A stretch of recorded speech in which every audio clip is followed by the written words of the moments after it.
Hello बच्चों, आज हम लेकर आए हैं रे ऑप्टिक्स का लेक्चर नंबर 3 और हम देखेंगे रे ऑप्टिक्स में लेक्चर नंबर 3 में कि फोकस दूरी और वक्रता त्रिज्या में रिलेशन।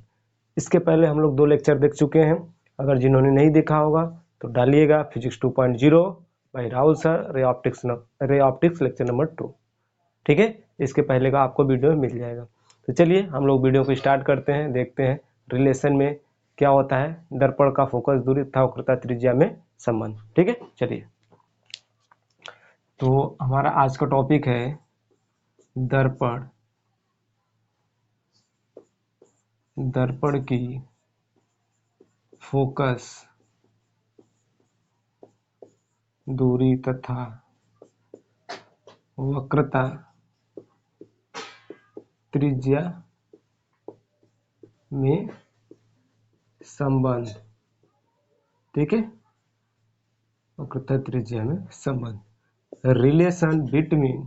ठीक है, इसको क्या लिख सकते हैं, relation between focus length and centre of radius of curvature.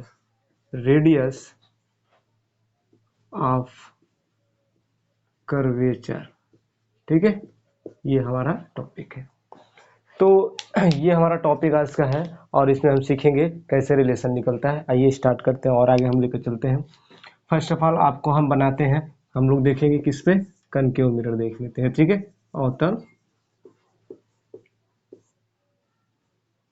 अवतल दर्पण, राइट। अवतल दर्पण आपको पता है, कनकेव मिरर। ये अवतल दर्पण होता क्या था, जिसके आंतरिक तल से क्या हो, प्रकाश का परावर्तन हो, इसे हम क्या कहते हैं, अवतल दर्पण बोलते हैं। तो जिसके आंतरिक तल से प्रकाश का परावर्तन होगा उसे ही हम क्या बोलेंगे, अवतल दर्पण बोलेंगे। जैसे ये आपका कोई, ठीक है, दर्पण है, कैसा है, अवतल दर्पण। ये कब होगा, जब हम ऊपरी सतह पर क्या कर दें, लेड ऑक्साइड या लाल ऑक्साइड का हम क्या कर दें, लेप लगा दें। और आप जानते हैं कि जो हमारा ये M1 है, ये M2 है कोई मिरर। ठीक है, ये M1 है, M2 क्या बोलते हैं, फोकस का द्वारक बोलते हैं, अपर्चर बोलते हैं किसको, मिरर ऑफ अपर्चर, यानी दर्पण का द्वारक। तो जो दर्पण का द्वारक होता है, तो इसके मध्य बिंदु को हम पोल लेते हैं और कोई ना कोई, ये देखिए सर्कल होगा इस टाइप का,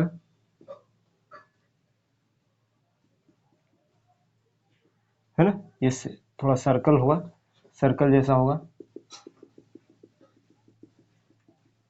इस तरह से सर्कल। ठीक है, तो ये जो सर्कल दिख रहा है, कोई न कोई ये सेंटर होगा C, और पोल से सेंटर से मिलाने वाली रेखा को हम क्या कहते हैं, मुख्य अक्ष कहते हैं। क्या बोलते हैं इसको, मुख्य अक्ष। इसको क्या बोलेंगे, मुख्य अक्ष। ठीक है, चलिए, ये क्या है, आपका ध्रुव है।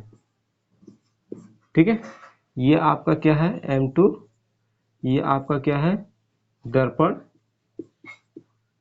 का द्वारक, जिसे हम बोलते हैं मिरर ऑफ अपर्चर। ये सारी चीजें क्लियर हुआ।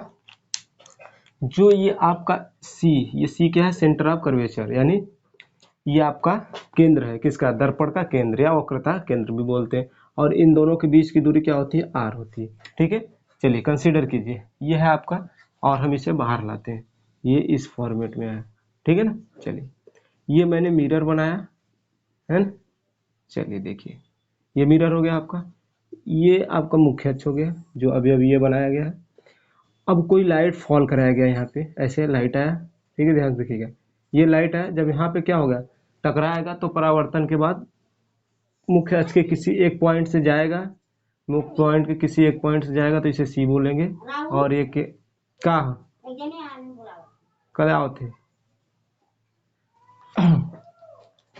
ठीक है, देखिए कोई लाइट है, कोई लाइट आया यहाँ पे ऐसे, और टकराने के बाद क्या, मुख्य अक्ष के फोकस से होके जा रहा है। तो मुख्य अक्ष के जब फोकस से होके जाएगा तो ये क्या करेगा, कोई ना कोई, देखिए अब जब इस पॉइंट से होके जाएगा, तो इससे आप जानते हैं कि जो ये होता है, हमेशा नॉर्मल जो अभिलंब खींचा जाता है वो हमेशा सेंटर से ही होके जाता है। किससे होके जाएगा, सेंटर से होके जाएगा। तो आपका ये सेंटर है, तो अब लाइट ये हुई है तो ये लाइट क्या है, ये सेंटर से होके जाएगा ऐसे, ये सेंटर से जो होके जाएगा इसे हम क्या बोलेंगे, अभिलंब। इस पॉइंट को हम बोलते हैं अभिलंब, ठीक है। इस पॉइंट को हम क्या बोलते हैं, अभिलंब बोलते हैं। अब ध्यान से सुनिएगा, ये अगर इंसिडेंट एंगल थीटा बना रहा है तो रिफ्लेक्शन एंगल भी थीटा बना रहा है। ध्यान समझिए, जब इंसिडेंट रे थीटा तो रिफ्लेक्शन रे भी थीटा, तो दोनों केसेस में ये जब थीटा हो जाएगा तो ये भी क्या हो जाएगा, थीटा। अभी देखिए जैसे इस फॉर्मेट में क्या होता है, ये वैल्यू थीटा होता है तो ये वाला भी वैल्यू थीटा होता है। तो इन केस में जैसे ये देखिए ऐसे है, ऐसे ऐसे, ये वाला ये आया यहाँ, यहाँ से फिर ये देखो ऐसे, यहाँ से फिर ऐसे। तो ये जब मैंने इधर निकाल के रखा तो ये जब थीटा बन रहा है तो ये भी श्योर सी बात है थीटा। अब हम इस पे क्या करें, एक परपेंडिकुलर लंब डाल दें।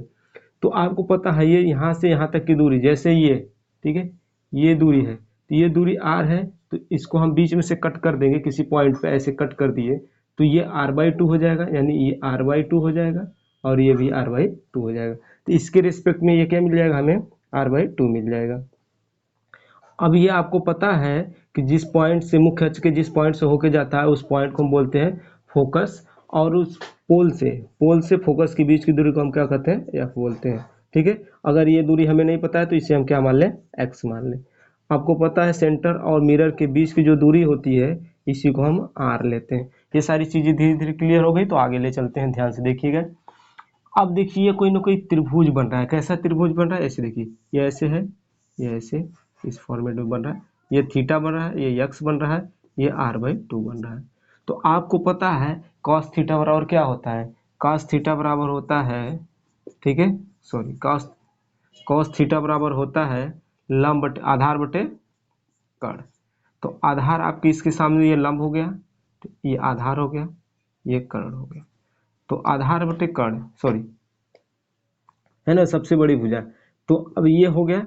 अब इसके रिस्पेक्ट में आप cos थीटा बराबर r/2, ठीक है, अपान x, है ना, आधार बटे कर्ण। तो आधार बटे कर्ण इसको उल्टा करिएगा तो किस फॉर्मेट में आएगा, इसका उल्टा हो जाएगा, ठीक है ना। इस फॉर्मेट में जब आएगा तो ये x हो जाएगा, इस फॉर्मेट में तो x हो जाएगा, तो इसके रिस्पेक्ट में आपका क्या आ जाएगा, cos, सुनो, cos थीटा बराबर, आपको पता है क्या होता है, आधार बटे कर्ण। तो जब cos वैल्यू रखेंगे तो आपका निकल के क्या आ जाएगा, सबसे बड़ी भुजा यही है, तो सबसे बड़ी भुजा को हम क्या लेते हैं, कर्ण लेते हैं। तो ये देखने में ऐसे लग रहा है, ये तिखे में है, इस तरह से है, ठीक है, ये इस फॉर्मेट में है ना, इस फॉर्मेट में। और जो सबसे बड़ी भुजा होती है उसे हम क्या करते हैं, कर्ण लेते हैं। ये सबसे छोटी भुजा है, ये लंब हो गया, ये कर्ण हो गया, ये आधार हो गया, ठीक है। तो आधार बटे कर्ण होगा तो r/2 अपान एक्स। जब इसको हम सॉल्व करेंगे cos थीटा बराबर आपका आ जाएगा r/2 इंटू 1/x। इसको जब सॉल्व करेंगे r/2x आ जाएगा। देखिए अब आगे कैसे इसको सिद्ध करेंगे, ध्यान से देखिए। इसको थोड़ा हम क्या कर रहे हैं, इरेज कर रहे हैं ना, इधर देख लीजिए, देखो। तो अब जब ये आ गया तो x बराबर क्या आ जाएगा, x बराबर आ जाएगा r/2 cos थीटा। अब इसको हम क्या लिख सकते हैं, x बराबर r/2 सेक थीटा। ये चीजें हो गई। चलिए, जब इतनी चीजें आपको पता है तो आप ये ध्यान से सुनिएगा, ध्यान से देखिएगा। ये टोटल दूरी क्या है, r है, ये दूरी कितना f है, हमें x दूरी भी निकालना है। तो x दूरी निकालने के लिए आप क्या करिएगा बताइए जरा। तो ये f दूरी आपको पता है, अब फोकस लेंथ और रेडियस में आपको रिलेशन दिखाना है। तो फोकस लेंथ और रेडियस में दिखाने के लिए चलिए हम ये वाला थोड़ा सा इरेज कर देते हैं, है ना। जब ये चीजें इरेज करेंगे तो ध्यान सुनो, ये वाला टर्म यहाँ आ जाएगा, तो ये वाला जब टर्म इधर आएगा तो cos थीटा r/2x, ये x इधर चला गया, x अपान r/2 cos थीटा। अब इसको हम क्या लिख सकते हैं, r/2 सेक थीटा, ठीक है ना, इसके बराबर ये भी लिख सकते हैं। अब आगे इसको, ये हो गया आपका। अब देखिए ये सेंटर है और ये पोल है, सेंटर और पोल के बीच में x का दूरी आपको पता नहीं है, जो कि अभी हम निकाले हैं। तो f का दूरी आप जानते हैं कैसे निकलेगा, तो टोटल में से इतना घटा दीजिए। देखिए जैसे इसको मैं इस फॉर्मेट में कर रहा हूँ, ये C है, ये P है, ये आपका F है, कैपिटल F, ठीक है। तो ये दूरी आपको x इस्तेमाल दिया है और ये आपका दूरी x है, ठीक है ना, ये है। तो टोटल दूरी आपका r है। तो अब ये वाला फाइंड आउट करने के लिए क्या करेंगे, इसमें से इसको घटा देंगे। तो f बराबर r माइनस एक्स, ये कर सकते हैं, होगा। चलिए इसी को हम यहाँ पे यूज कर लेते हैं। स्मॉल f बराबर r माइनस एक्स। अब x का वैल्यू आपको यहाँ पता है, तो क्या हो जाएगा, f बराबर r minus r by 2 sec theta, ठीक है। अब देखिए बात क्या आती, जब कह रहा है कि मिरर क्या हो, बहुत स्मॉल अपर्चर का हो, बहुत स्मॉल हो, मतलब छोटे द्वारक का हो। स्मॉल अपर्चर का मतलब देखिए जैसे ये हो गया, हाँ इधर देख लो, ये जैसे आपका मिरर है, बहुत स्मॉल अपर्चर, बहुत स्मॉल रहेगा, तो क्या बनेगा एंगल, देखिए बहुत छोटा सी ऐसे स्मॉल अपर्चर लेंगे, ये पोल जाएगा, ये ऐसे लाइट आएगा, ऐसे जाएगा, तो बहुत छोटा सा एंगल बनेगा, ठीक है। छोटा सा मतलब अपर्चर छोटा सा जब बनेगा, देखिए ऐसे, ये है, ऐसे लाइट है, ऐसे गया, थीटा क्या हो गया, बहुत छोटा हो गया, है ना। ये नॉर्मल से जब खींचेंगे, तो जब नॉर्मल से खींचेंगे ऐसे सीप क्या बना, तो देखिए ऐसे बनेगा, ऐसे लाइट है, ऐसे फोकस होके गया, हमने एक नॉर्मल खींचा यहाँ से ऐसे, तो ये थीटा क्या होगा, बहुत छोटा, ऐसे ऐसे छोटा छोटा हो जाएगा, ठीक है। ये नॉर्मल हो गया, ये छोटा हो जाता है। तो जब छोटा हो जाएगा इस केस में आपको क्या करेंगे, तो जो छोटा होगा तो आप क्या हो जाएगा आपका कॉस, देखिए जब छोटा करेंगे तो कॉस, ठीक है, सॉरी, थीटा बराबर sec theta, sec theta approximate 1 के बराबर हो जाएगा। अप्रॉक्सीमेट 1 के बराबर हो जाएगा, तो आप यहाँ पे 1 रखेंगे, तो f बराबर r माइनस r बाई 2, और इसका वैल्यू 1 आपका हो गया है, तो f बराबर r माइनस r बाई 2, जब इसको सॉल्व करेंगे f बराबर r बाई 2, यही आपको सिद्ध करना था। यही आपका क्या है, फोकस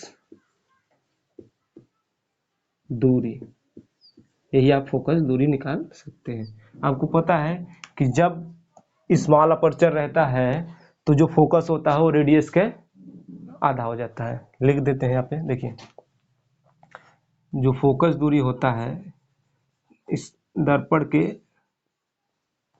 हाँ, छोटे दर्पण के द्वारक, नहीं रहने दीजिए, ठीक है। देखिए जब हमारा फोकस दूरी, फोकस दूरी, चलिए तो यहाँ तक देखिए, ये जो आपका है ये आपका फाइनल रिजल्ट है, इस पे न्यूमेरिकल कराया जाएगा, ठीक है। तो न्यूमेरिकल हम लोग देख लेते हैं लगे हाथ इसी तरह से। यहाँ तक समझ में आया, चलिए अगर इसे लिखना होगा तो न्यूमेरिकल देखिए कैसे होगा। किसी दर्पण की, क्वेश्चन, ठीक है, किसी दर्पण की फोकस दूरी, किसी दर्पण की फोकस दूरी 15 सेंटीमीटर है, 15 सेंटीमीटर है। चलिए सब इरेज कर देते हैं, फाइनल बस रिजल्ट रहने देते हैं हम लोग। फोकस दूरी 15 सेमी है, तो वक्रता त्रिज्या ज्ञात कीजिए। तो वक्रता त्रिज्या ज्ञात कीजिए, ठीक है। ये आपका